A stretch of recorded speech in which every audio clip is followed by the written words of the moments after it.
Alors bonjour à tous, aujourd'hui nous continuons notre lecture de la Bible à la lumière de la tradition de l'Église et nous en sommes rendus au chapitre 5 du Deutéronome.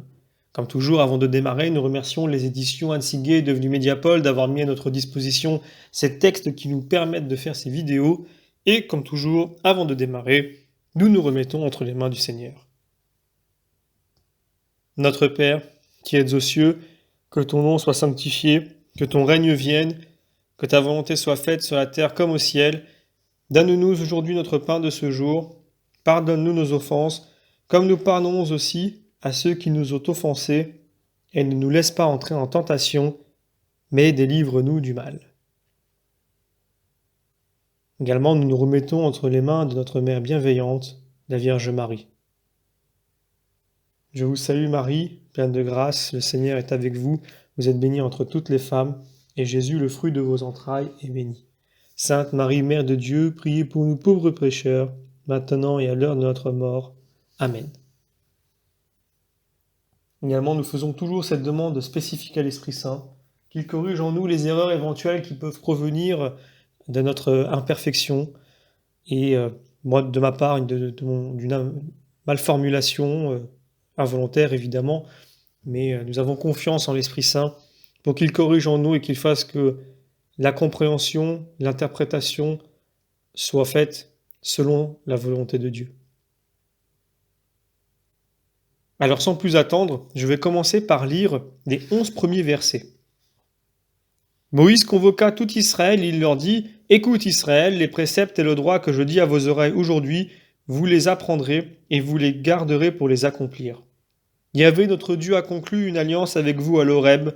Ce n'est pas avec nos pères que Yahvé a conclu cette alliance, mais c'est avec nous, nous qui sommes ici aujourd'hui, tous vivants. Yahvé vous a parlé face à face sur la montagne, au milieu du feu.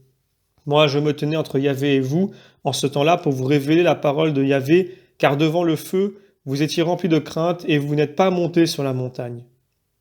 Il a dit, « Je suis Yahvé ton Dieu qui t'ai fait sortir de la terre d'Égypte, de la maison de servitude. Tu n'auras pas d'autre Dieu devant la face, tu ne te feras pas d'idole, aucune figure de ce qui est dans les cieux, en haut, ni sur la terre en bas, ni de ce qui est dans les eaux, au-dessous de la terre. Tu ne te prosterneras pas devant eux et tu ne les adoreras pas, car moi, Yahvé, ton Dieu, je suis un Dieu jaloux qui visite le crime des pères sur les fils jusqu'à la 3e et la 4e génération pour ceux qui me haïssent, mais qui fait miséricorde à des milliers pour ceux qui m'aiment et qui gardent mes commandements. Tu ne prononceras pas le nom de Yahvé ton Dieu pour un mensonge, car Yahvé ne déclare pas innocent celui qui a prononcé son nom pour un mensonge. »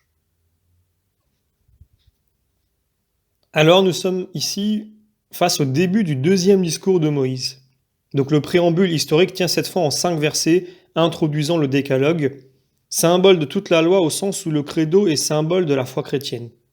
C'est presque constamment, et mot pour mot, le même énoncé que nous avions vu en Exode chapitre 20, dans les 17 premiers versets. Et donc on verra pourquoi l'évocation historique proprement dite ici se trouve cette fois reportée au chapitre 8 à 11. Nous avons cette expression aussi qui revient au verset 11, « Celui qui a prononcé le nom de Dieu pour un mensonge ». C'est le deuxième commandement, contre les blasphèmes et faux serments. Mais le mensonge est ici le mot pour lequel est désigné le recours aux idoles. Vous voyez le rapport et le lien qu'il y a entre les deux. Je vais prendre par exemple Apocalypse chapitre 13. « Et il lui fut donné de donner le souffle à l'image de la bête, au point que l'image de la bête parle et fasse mettre à mort quiconque n'adorerait pas l'image de la bête. » Et plus loin, « Et que nul ne puisse acheter ou vendre, hormis celui qui a la marque, le nom de la bête ou le chiffre de son nom. » C'est ici l'énigme que celui qui a l'intelligence calcule le chiffre de la bête, c'est un chiffre d'homme, et son chiffre, c'est 666. Nous avons également Apocalypse chapitre 14. Et un autre ange, le 3e, les suivit, disant d'une voix forte, « Si quelqu'un adore la bête et son image, et s'il reçoit sa marque sur le front ou sur la main, il boira lui aussi du vin de la colère de Dieu qui est versé, pur dans le calice de sa fureur. Et il sera torturé dans le feu et le soufre en présence des anges saints et en présence de l'agneau, et la fumée de leur tourment montera dans les siècles des siècles. Ils n'auront pas de repos, ni le jour ni la nuit, ceux qui auront adoré la bête et son image, ou ceux qui auront reçu la marque de son nom. C'est ici la passion des saints, ceux qui gardent les commandements de Dieu et la foi en Jésus. Alors, ici, il y a bien des correspondances entre les deux passages, marqués par le double « c'est ici ». Alors, dans un des passages de l'Apocalypse, vous avez le terme d'énigme. Quand il est écrit « c'est ici l'énigme que celui qui a intelligence calcule le chiffre de la bête ».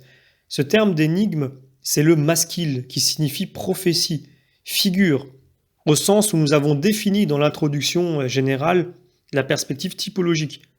Ce mot est donc une invitation à chercher, au-delà du sens matériel, littéraire ou historique, un sens plus profond. Ce que vous chantez selon la lettre, dit saint Jérôme, vous devez comprendre que c'est dit spirituellement. Et donc le thème de ces deux chapitres, et de toute l'Apocalypse d'ailleurs, est l'opposition violente entre l'alliance avec Dieu ou l'esclavage de Satan.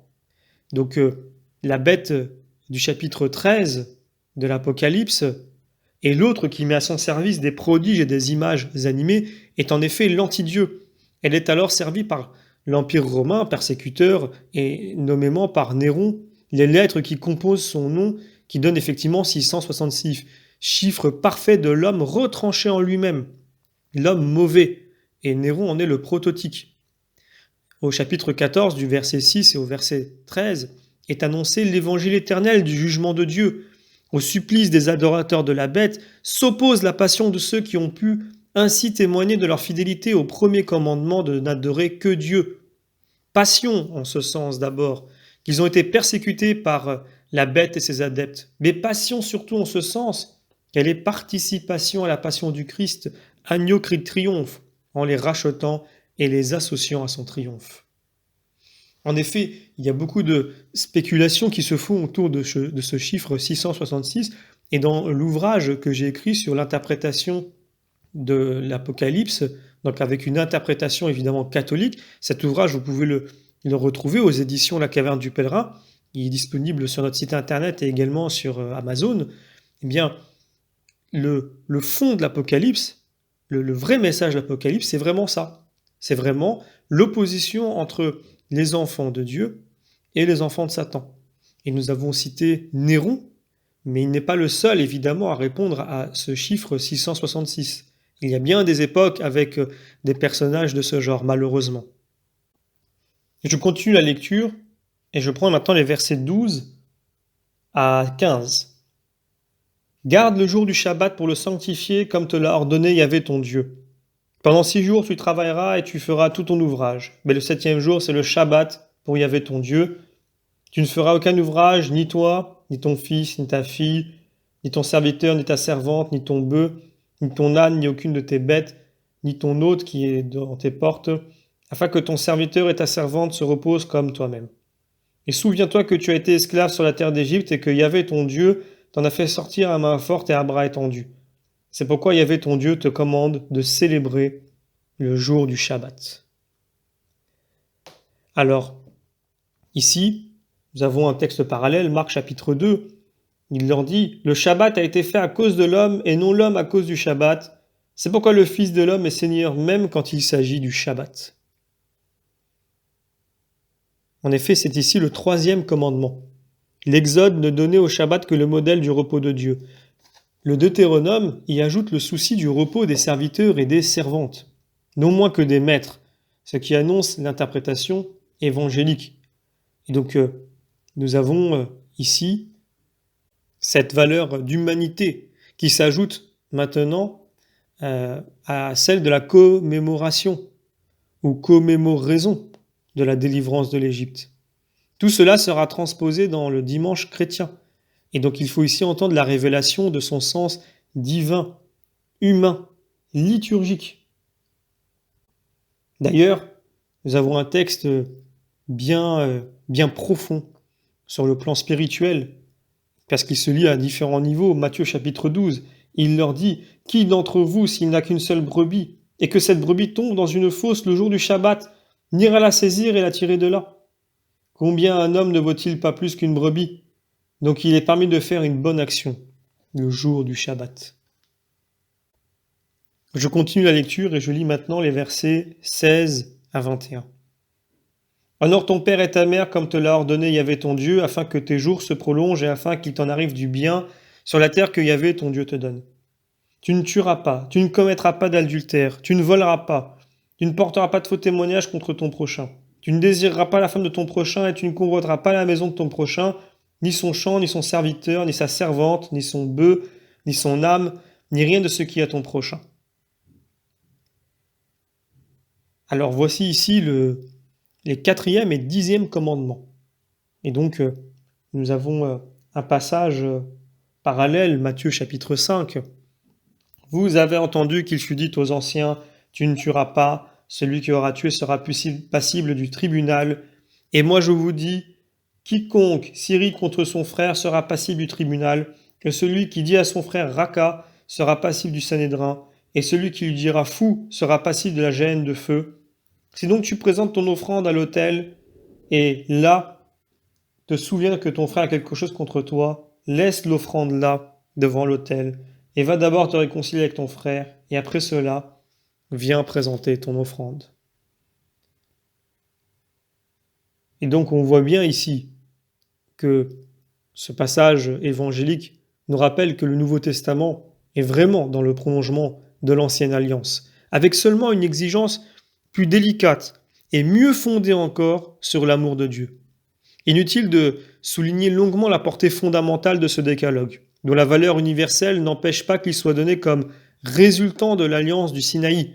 C'est la preuve que celle-ci n'est pas circonstancielle ni liée au seul Israël, mais destinée à tous les hommes de tous les temps qui y adhéreront. Je termine maintenant avec les versets 22 et suivants. Ces paroles, Yahvé les a dites à toute votre assemblée sur la montagne, au milieu du feu, de la nuée et de l'obscurité, à voix haute une seule fois. Et il les a écrites sur 2 tables de pierre qu'il m'a données. Quand vous avez entendu la voix au milieu des ténèbres et que la montagne était embrasée par le feu, tous vos chefs de tribus et vos anciens se sont approchés de moi et vous avez dit, voici que Yahvé notre Dieu nous a fait voir sa gloire et sa majesté. Nous avons entendu sa voix au milieu du feu. Aujourd'hui nous avons vu que Dieu parlait avec l'homme et que l'homme survivait. S'il nous arrive encore d'entendre la voix de Yahvé notre Dieu, nous mourrons. Car qui donc, quelle chair a entendu comme nous la voix du Dieu vivant au milieu du feu dans le désert et est resté en vie? Toi, approche-toi et écoute tout ce que dit Yahvé notre Dieu, puis tu nous répéteras tout ce qu'Yahvé notre Dieu t'aura dit. Et nous l'écouterons et nous le ferons. Yahvé entendu votre voix et vos paroles quand vous me parliez, et Yahvé me dit, j'ai entendu les paroles que disait ce peuple, ils ont bien parlé dans tout ce qu'ils ont dit. Puisse-t-il avoir toujours ce même cœur afin qu'ils me craignent et gardent toujours tous mes commandements, pour leur bien et celui de leurs fils, dans toute la suite des temps. Va, dis-leur, retournez à vos tentes. Mais toi reste ici avec moi, et je te dirai tous les commandements et les préceptes et le droit que tu leur enseigneras, pour qu'ils les pratiquent dans le pays que je leur donne en possession. Vous aurez soin d'agir comme Yahvé votre Dieu vous l'a ordonné, vous ne vous écarterez ni à droite ni à gauche, vous marcherez en tout dans la voie que Yahvé votre Dieu vous ordonne pour votre bien, afin que vous viviez et que vos jours se prolongent dans le pays que vous posséderez. Alors, ici nous avons pas mal de textes parallèles.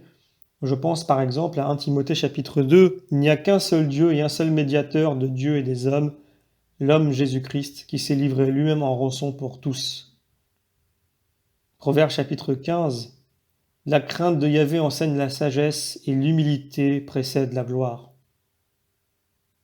Proverbe chapitre 16, par la crainte de Yahvé on s'éloigne du mal. Siracide chapitre 1, le commencement de la sagesse, c'est de craindre le Seigneur. La plénitude de sagesse, c'est de craindre le Seigneur. Elle enivre les hommes de ses fruits. La couronne de la sagesse, c'est la crainte du Seigneur. Elle fait fleurir la paix et la bonne santé. Siracide chapitre 10. De tous les grands, nul n'est plus grand que celui qui craint le Seigneur. Qui craint le Seigneur se convertira dans son cœur. Siracide chapitre 2. Vous qui craignez le Seigneur, ayez confiance en lui, votre récompense ne vous manquera pas. Vous qui craignez le Seigneur, espérez les biens du Seigneur, la joie éternelle, la miséricorde. Philémon chapitre 2. Travaillez à votre salut avec crainte et tremblement. Voilà. Donc le rappel des réactions d'Israël en présence de la manifestation de Dieu au Sinaï met en relief le besoin instinctif du médiateur, qui n'est pas moindre pour la nouvelle alliance. On l'a vu en 1 Timothée chapitre 2. Il n'y a qu'un seul Dieu, un seul médiateur de Dieu et des hommes, l'homme Jésus-Christ, qui s'est livré lui-même en rançon pour tous. Mais le Deutéronome s'en sert surtout pour donner en exemple à toutes les générations à venir cette sainte crainte, non moins exigible et salutaire pour les chrétiens, puisque, nous l'avons lu, Philémon chapitre 2, travaillez à votre salut avec crainte et tremblement. Voilà, donc ce sera tout pour aujourd'hui. Je vous donne d'ores et déjà rendez-vous pour la suite qui va concerner les chapitres 6 et 7 que nous verrons partiellement. Et l'intitulé sera donc « Au cœur de l'alliance, l'amour de Dieu ». Je vous remercie pour votre fidélité et vous dis à très bientôt.